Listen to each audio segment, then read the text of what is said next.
Buenos días, Dios. Reflexión del Evangelio del día por Monseñor Luis José Rueda Aparicio, arzobispo de Bogotá y primado de Colombia. Abre tu corazón a la palabra de Dios.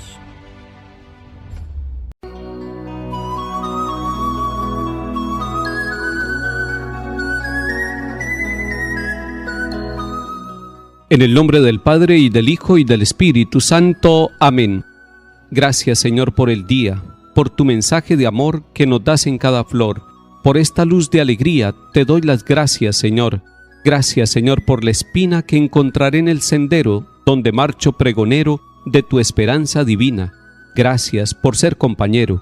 Gracias, Señor, porque dejas que abrace tu amor mi ser, porque haces aparecer tus flores a mis abejas tan sedientas de beber. Gracias por este camino donde caigo y me levanto, donde te entrego mi canto mientras marcho peregrino, Señor, a tu monte santo.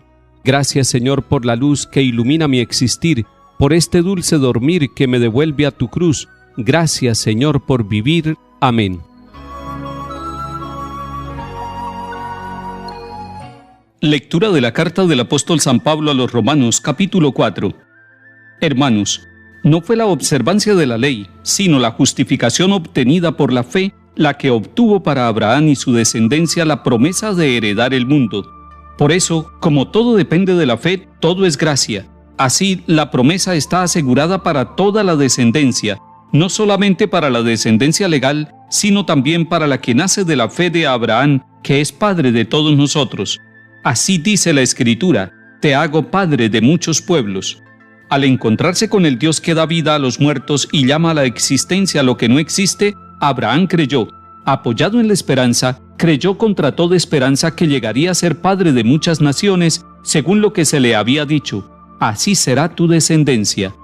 Palabra de Dios, te alabamos, Señor.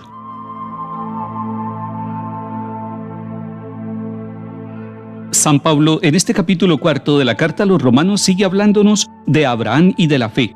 Hace un elogio de Abraham y de la respuesta de fe, de la confianza total que tuvo con Dios cuando Dios le hizo la promesa. ¿Cuál es la promesa? La promesa es que sería padre de multitudes, que sería padre de muchos pueblos, que tendría una descendencia abundante. Y sabemos todos que Abraham y Sara no podían tener hijos. Sin embargo, Abraham creyó contra toda esperanza. Apoyado en la fe, le creyó a la autoridad de Dios, a la verdad que Dios le estaba revelando y proponiendo. Por eso Abraham se convierte en el padre de todos los creyentes, pero es padre no solamente de los judíos que creen y tienen la tradición de la ley, sino en todos los creyentes, en todos aquellos que en el mundo abren su corazón a la verdad revelada, porque se encontró fue con el Dios de la vida, el Dios que da la resurrección a los muertos, el Dios que resucitó a Jesucristo, el Señor de entre los muertos. Así, la fe del Antiguo Testamento y la fe del Nuevo Testamento van unidas. Abraham creyó en el Dios de la vida, que le dio a su hijo y a su descendencia. Y nosotros, como Iglesia, creemos en el Dios que dio la vida a su Hijo Jesucristo, que lo resucitó de entre los muertos, y ese es el centro de nuestra fe. El Catecismo de la Iglesia nos dice que la fe es una adhesión personal del hombre entero a Dios que se revela.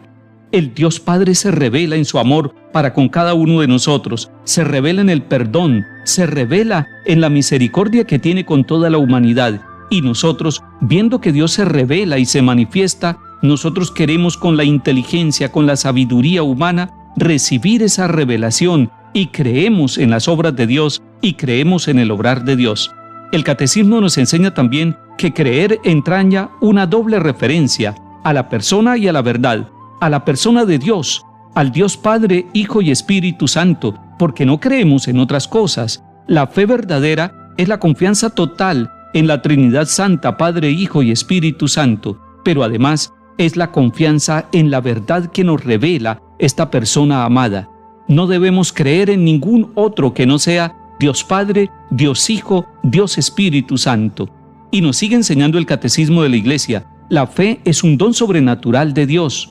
Para creer, el hombre necesita el auxilio del Espíritu Santo allá en su interior, porque es un don que se recibe, es un don que se va acrecentando, que va progresando con la ayuda de nuestra inteligencia, de nuestra libertad, y que va constituyéndose en un don que cubre toda nuestra vida. Creer es un acto humano, consciente y libre que corresponde a la dignidad de la persona humana. La fe hace parte de la dignidad humana. Una persona que tiene fe es una persona que ha reconocido su dignidad como persona, como hijo de Dios. Y además, el catecismo nos enseña que creer es un acto eclesial. Atención con esto. No puedo decir yo creo y creo en mis verdades, yo creo y creo en las cosas que yo quiero creer solamente y en las que no me conviene no pongo la fe. La fe de la Iglesia precede, engendra, conduce y alimenta nuestra fe. Atención con esto, y es muy importante para nuestra vida, porque es que la fe no nace con nosotros, la fe la recibimos nosotros a través de la Iglesia, y la primera iglesia que nos transmite la fe es la pequeña iglesia familiar, la iglesia doméstica, donde nos enseñan a amar los sacramentos, a amar a la Santísima Virgen María, a respetar a las demás personas, a creer en el Dios que acompaña la vida de nuestras familias. Es una fe que nos precede.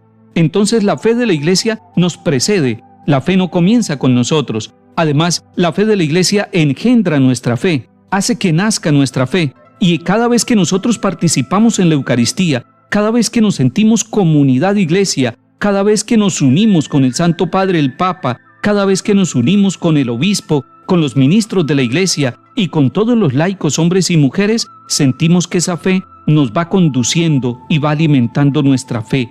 Es con la iglesia y es dentro de la iglesia como nos volvemos nosotros creyentes. Nadie puede tener a Dios por Padre si no tiene a la iglesia por madre. Amemos a la iglesia y en ella encontraremos el crecimiento, el incremento, la frescura, la solidez, la claridad de nuestra verdadera fe, porque la fe es necesaria para nuestra salvación. Salmo 104. Estirpe de Abraham su siervo, hijo de Jacob su elegido. El Señor es nuestro Dios, Él gobierna toda la tierra. Se acuerda de su alianza eternamente, de la palabra dada por 1000 generaciones, de la alianza sellada con Abraham, del juramento hecho a Isaac. Porque se acordaba de la palabra sagrada que había dado a su siervo Abraham, sacó a su pueblo con alegría, a sus escogidos con gritos de triunfo.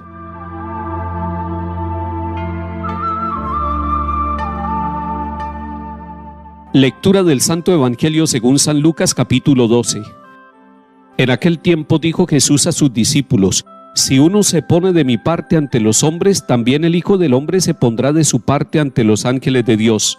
Y si uno me niega ante los hombres, lo renegarán a él ante los ángeles de Dios.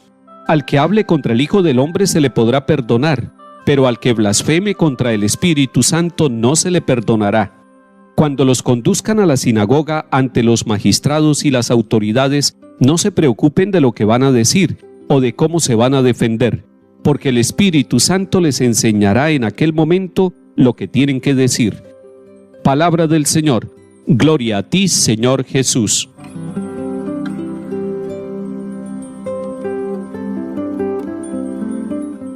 Capítulo 12 de San Lucas, donde se nos invita a confesar a Jesús. Y lo confesamos no solamente con nuestras palabras, sino que lo confesamos con toda nuestra vida, y eso es lo que se llama testimonio. El Papa Pablo VI nos enseñaba que en la evangelización es necesario confesar a Jesús con el testimonio de la vida y con la palabra explícita, hablando de Jesucristo el Señor. Y hoy en este pasaje del Evangelio aparece el tema de la blasfemia. La blasfemia, nos dice el Catecismo de la Iglesia, es hablar contra Dios, contra las verdades de la fe, contra lo sagrado, contra la Iglesia, contra los santos. Blasfemar entonces es hablar negativamente en contra de Dios. Y nos dice Jesucristo el Señor en el Evangelio de Lucas en el día de hoy que la blasfemia más grave es aquella que se hace contra el Espíritu Santo, es decir, contra la verdad y contra el amor, contra la unidad y contra la comunión. El Espíritu Santo es el abogado que nos lleva por caminos de verdad, y si nosotros blasfemamos contra el Espíritu Santo, no nos queda esperanza. Estamos en el tiempo del Espíritu Santo. Es más, el texto del Evangelio hoy termina diciendo que cuando seamos perseguidos, que cuando nos lleven ante los tribunales, no nos preocupemos porque el Espíritu Santo nos enseñará en aquel momento lo que tenemos que decir. Pero si nosotros blasfemamos contra el Espíritu, no tendremos quien nos acompañe, quien nos conduzca a la verdad plena.